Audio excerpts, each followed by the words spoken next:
Polda Sulawesi Selatan melakukan asesmen di Stadion B.J. Habibie Parepare pada Jumat 28 Februari 2025.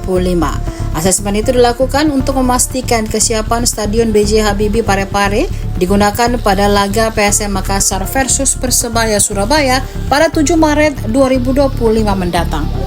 Pantauan tribuntimur.com, Tim Pengamanan Objek Vital atau PAM Opvit, Polda Sulawesi Selatan melakukan rangkaian pengecekan di beberapa fasilitas Stadion B.J. Habibie.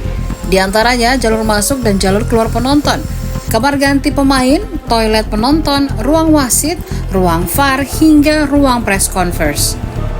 Wadir PAM Opvit Polda Sulawesi Selatan AKBP Yuda Kesit Dwijayanto kepada tribuntimur.com menjelaskan bahwa perlunya ada pembenahan dilakukan sebelum dimulainya laga PSM Makassar versus Persebaya nanti. Khususnya kata dia, masih banyak material bangunan yang masih berada di sekitar areal Stadion B.J. Habibie. Dia pun mengutarakan pihaknya akan menyampaikan hasil asesmen tersebut dalam waktu dekat. Hari ini kita dari tim risk assessment dari Direktorat PAM Opvit tentunya melihat persiapan untuk stadion yang akan digunakan pertandingan nantinya, liga yang akan diselenggarakan khususnya di Sulawesi Selatan. Tentunya kita mengecek bagaimana persiapan tentang bangunan sudah bisa untuk digunakan atau belum.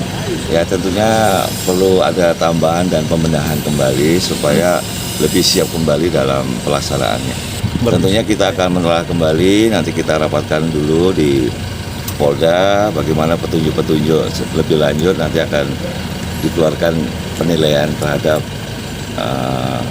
pengecekan terhadap bangunan yang kita nilai ini. Ya tentunya kita melihat fakta ya, dari nanti akan ada kesimpulan dan hasilnya tetap akan kita sampaikan. Download Tribun X sekarang, menghadirkan lokal menjadi Indonesia.